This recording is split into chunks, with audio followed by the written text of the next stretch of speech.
Hi and welcome to my commentary video on our new game UndeadZone. The developers of this game was me, Johnston, who is introducing this video. It was Ian Davidson and Daniel MacDonald. And I'm just going to talk about what this game is all about, what each person in the group did. We're going to talk about what our future plans were and the general purpose of what this game is. So this is as you can see, this is a 2.5D zombie horde game, and we have been working on this for the past 5 months, and we've been continually updating it, as you have seen in the last submission. Since the last submission, we have been adding some new features. Some of the main ones are power-ups. You can see there was a heart which regenerates your health. We have also added a stamina bar, which you can see in every single level, where if a zombie is about to catch me, I'll usually run away. I'll shift and run away, and you can see the controls in the main menu section. We have also added 2 endless levels. So now when you reach the 6th level and you beat the 6th level, the game doesn't just end, because there's also an endless mode which will go on forever. And we have decided to add 2 levels. We originally had 1, but what happened was I decided to create an endless level and Daniel also decided to create an endless level. So we decided just to keep both, to give the user more choice on what type of levels they can play. I feel like this makes the game more fun, as when the player maybe gets too good at the story mode and they just continually beat it over and over, they have an endless mode that they can play forever and continue to beat their high score.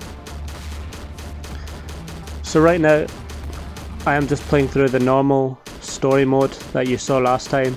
And one of the main things I should talk about here is we actually have a new enemy that wasn't in last time, and you can see here it's the big red tyrant enemy in the middle of the level. He's a bit slower, but he does do a lot more damage when he touches you.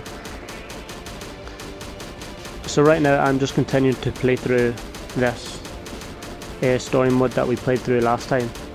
I wrote some notes down here about what each person did in the second part of the assignment, and I'm just going to talk to you about this quickly. So throughout the assignment I was mostly responsible for the level building, especially in levels 1 to 6. Just not all the coding, but a lot of the the scenery and the player level that the player is in. I also made a lot of the menus and did a lot of the paperwork throughout the project. Daniel was responsible for one of the endless levels. He was also responsible for adding the power-ups, so the heart power-up you see being added in the second part was mostly him. He also made both of the enemies and put them into the game, so the tyrant and the zombies, and was also responsible for the main player, inputting the skin and putting the main player into the level. Ian was the main coder of our game. He created the Nash meshes for every level. He created the endless game, how to respawn enemies, the score, the general mechanics, and generally he went around trying to help everyone with their own work. And what I'm showing here is the second endless level, which is in production right now. So that's a little bit of an introduction to our game. I hope you like it, and we outputted the game, so hopefully you can go and have a look yourself.